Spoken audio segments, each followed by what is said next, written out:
tonight, Friday, and then 10:30 for Saturday. All good at the back, cameras ready to roll. So we'll kick off with Olivia from the Premier League. Hi, Mikel. Hello. Just team news ahead of the weekend. Aaron Ramsdale's a question mark, and maybe Martin Odegaard as well. Those two, they've been assessed. We will see more tomorrow. Hopefully they will be available to train with the team. Unfortunately with Alex, still not the case. He's missed 2 games and he hasn't been able to train with the team yet. We've got to talk about the transfer window. There was no secret that you were interested in a midfielder. Are you disappointed that you didn't get a midfielder over the line?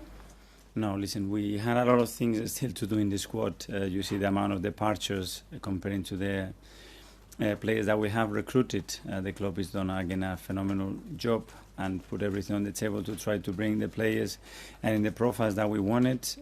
We've done business pretty early. But unfortunately, in the last 72 hours, Thomas got injured in the same place that he got injured last time. And then Mo has a long-term injury. And then we had to react in the market, and we tried.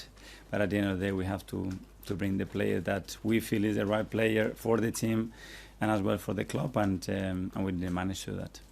And do you think your squad now, the window's closed, has enough depth in it to compete at both the Premier League and Europa League? It's the team that we have, and for me it's the best squad and the best players that I have available. There is nothing else we can do. We have an academy as well that we have to use and try to utilize the players the best possible way.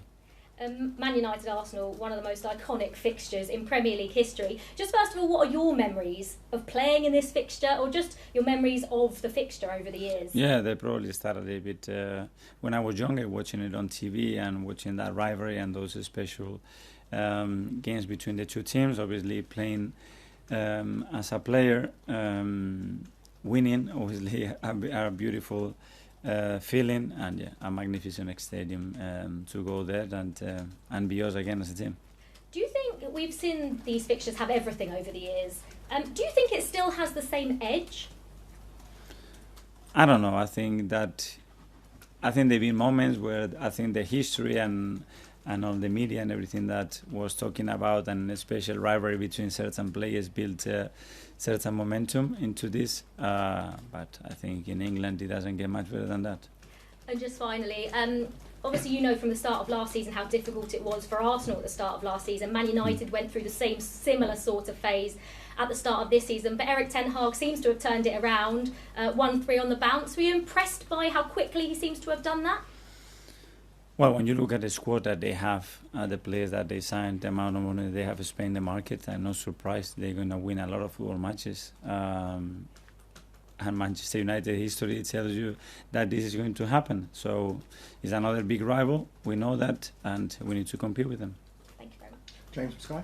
Hi, Mikel. Hello. It seems that the club were pushing quite hard to bring in a midfielder yesterday. What was your take on the way things played out in the end? We push to strengthen the team and bring the best possible people and players into this football club, and we have managed to a certain level, and then we have our limitation. Time was a big limitation with what happens in the last 72 hours in our midfield, and we tried to act, but we didn't find the right player. I think there's a slight disappointment from some Arsenal fans, but how important was it not to panic and make a signing just for the sake of making one? I think we have learned a lot from that, and look, still the players that we have to get out. We only have to bring top talent, top quality people through that door, and be very disciplined. And in those moments, you can make huge mistakes that can cost the club and the team a lot. Not in the near future, but maybe a little bit ahead, and we want to avoid that as much as possible. And you said on Wednesday night, a little bit short in midfield. How do you assess the options you have now? Potentially more opportunities for Sambi Lokonga and potentially Vieira as well. Believe more on the players that we have, look after them better, give them confidence, and they have the ability to do it, and that's what we'll do. Do you see a trip to Old Trafford on Sunday being the biggest test that this side has faced so far this season? The test in the Premier League is every single week, every opponent that you played. You see it in any game that is being played this weekend, apart of one or two, and I don't expect anything different there. And finally for me, Pierre-Emerick Aubameyang has confirmed his move to Chelsea. What do you make of his return to the Premier League, and what sort of impact do you think he'll have at Chelsea? Well, I'm sure if he's made that decision, it's because he wants to change again and find the best possible move for his future. And he's been here. We wish him the best of luck. George from BBC. Thanks, Dan. Mikel, hello. Zinchenko, do you think he'll be in the squad for Sunday after missing the last 2 games? Again, after missing 2 games and not being able to be ready yet to train with the team, unfortunately, that's the situation that we have. Last season, you lost Thomas Partey and Kieran Tierney, and you sort of had a few defeats after that. Do you think this squad is more capable of handling losing players, significant players, now this summer? Well, I hope we do. I hope we can play still really well with many other players, and as well, just to put a finger on something. To lose a football match is not something that I do to analyse a performance. You, by the looks of it, put a lot of planning into transfers and the players you want and identifying the players you want. Do you think because you've got your business done early, Arsenal fans are probably going to not have so many deadline days going forward, deadline day moves going forward in the future? No, because yesterday we could have done something if it was the right player, the right deal, and something we could afford. Because sometimes you have to react to something that happens. We would have done that. That was yesterday a real possibility, and we tried. But then we kept the discipline as well to say it has to be the right player for the team and for the club. What was your final conversation with Hector Bellerin after he's left? Can you just give us some insight into what you said to him and wish him well? Yeah, he called me really late last night, and that was more a conversation like the conversation we used to have when we were teammates and really good friends. Take the coaching and the player situation a little bit away and get back into that relationship as well. I love the kid. I love what he's done for the club. He's someone that I really have a strong feelings about him, and I wish him, because I know it's one of his dreams to play there. Hopefully he can fulfill his dream and get back his career where he can, because he's still very young and has a lot to do. Morale must be very good. 2 wins, but significant wins coming from behind. Big sides, they go and win at Old Trafford though, don't they? So what would it mean to do that for you and this team? What would it do for the morale of the team if you can win there? That's not something new. We've done it. We have to do it again, and we have to believe from today, from yesterday, straight after the game, that we are capable of going there, play our way and win the match. Simon? Mikel, have you got a time frame on how long El Nene and Partey will be out now?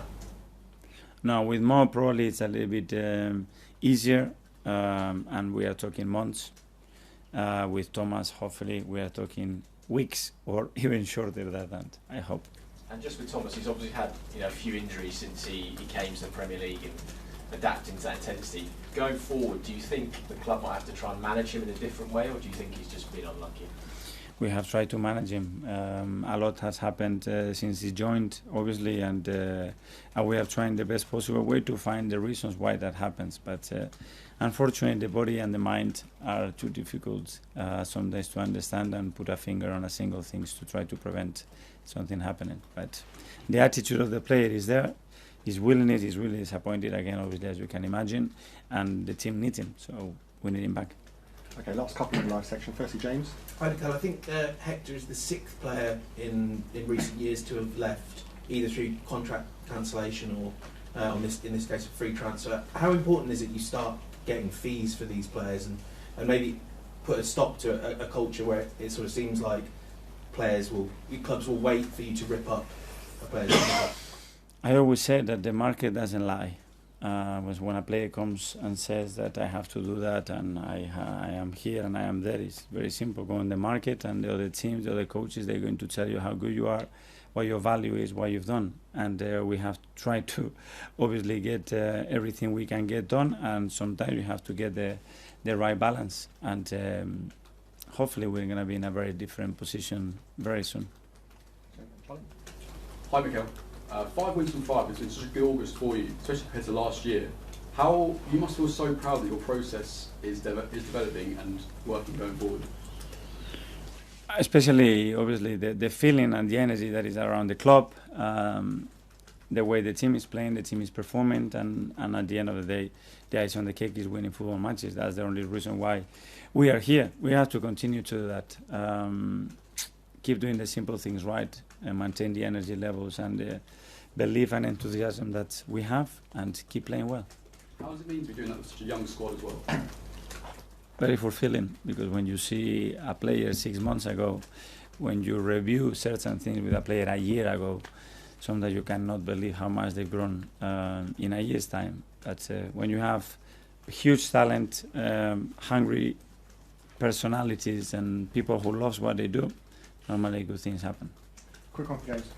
Okay, when you were a player here at Arsenal, the team never won a Premier League game at Old Trafford, and we used to talk to Arsenal a lot about a kind of psychological issue about going up there and playing them. You've obviously won there a couple of years ago.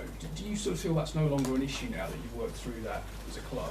I don't think so, and obviously we have gone through that. We didn't win Stamford Bridge as well for 20 or something years, and this and that. We need to believe that you go there and you play the way you want to play, and you can win the football match. We've done it, and that's the belief that we have. I'll just ask you one about Oleksandr Martinez. He was a player Arsenal were linked with before he went to United. How close did that one come? We talk about the players that we have here. Were you surprised by the criticism that he received, though, Martinez? Because, I mean, Jamie Carragher's already said he can't play in the back four in the Premier League, and, you know, because of his height, but he seems to have started very well there. I think every player gets criticism, sometimes positive, sometimes negative. Thanks, James. Well, that's the end of the live section.